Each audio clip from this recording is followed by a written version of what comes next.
Hello and welcome to my video today. I'm going to be going over some of the changes that the OS 2.5 update has done to the car, and this is specifically with the ECU updates. I've been asked to present a list of the different ECUs that changed from 2.2.3 to 2.5, so I'm going to go over that today.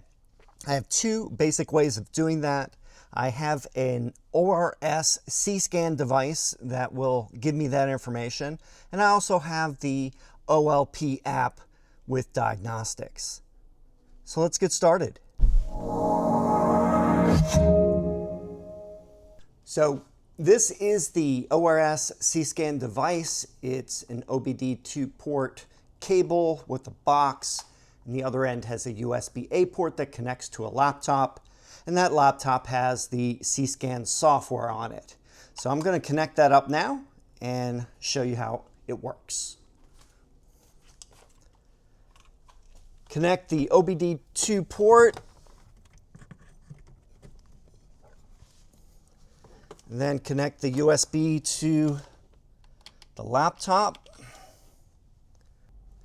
So let's go to the laptop and start the application. First thing I'm going to do is do a refresh, then connect.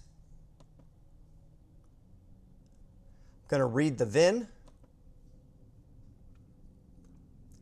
And on this side here, I am going to request software versions. Okay, it appears to be done. I am going to take some pictures of these so I'll have a record of them.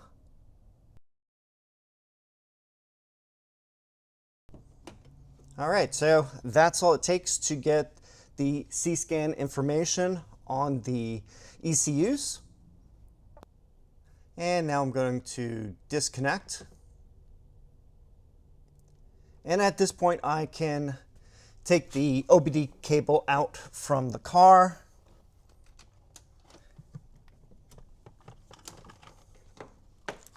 And that's it for the SeaScan. And now I'm going to start the OceanLink Pro app. I am going to insert the V-Linker FD Plus, the Bluetooth BLE dongle into the OBD2 port. And I am then going to press diagnostics here. Going to proceed. It is scanning the dongle, place the vehicle in ready mode. That is where it's at. Verifying the VIN, and I'm going to press continue. Now I'm going to go to the, I need to turn the car back on again. Gotta stay in ready mode here.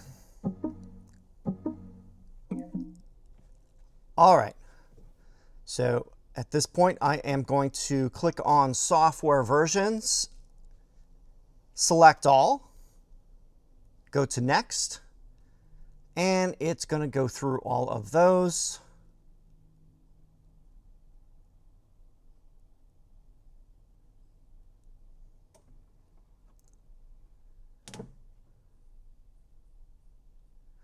Yep, that's one of the things I've noticed. The car has to be in ready mode for this, so let me get out of diagnostics. I need to connect the car and now go back into diagnostics. Because if you don't do that, if it leaves ready mode, you're not going to get any of the correct diagnostics to work.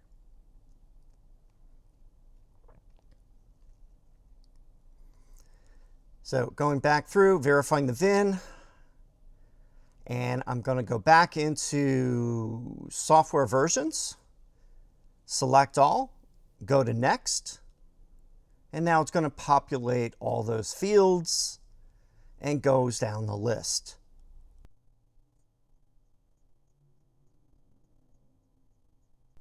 All right, so it is now done. the generate report button pops up. I am going to share the PDF and I am going to open it up on my computer. All right, so I'm going to go inside the house and do the next part of the video. So here we go. On the computer here, I have the PDF on the screen. On the left, we have the original one from June, and on the right, we have the new one from September. And I am just going to scroll through this real quick. Here's the first page, second page, third page, fourth page, and fifth page. To make it easier to do the comparison, I threw both of these files into ChatGPT and found the differences. So I'm going to scroll through the results of the comparison here. So far it found some blank in NA, which is equivalent in these fields, so I am going to ignore those. So nothing in the body has a difference.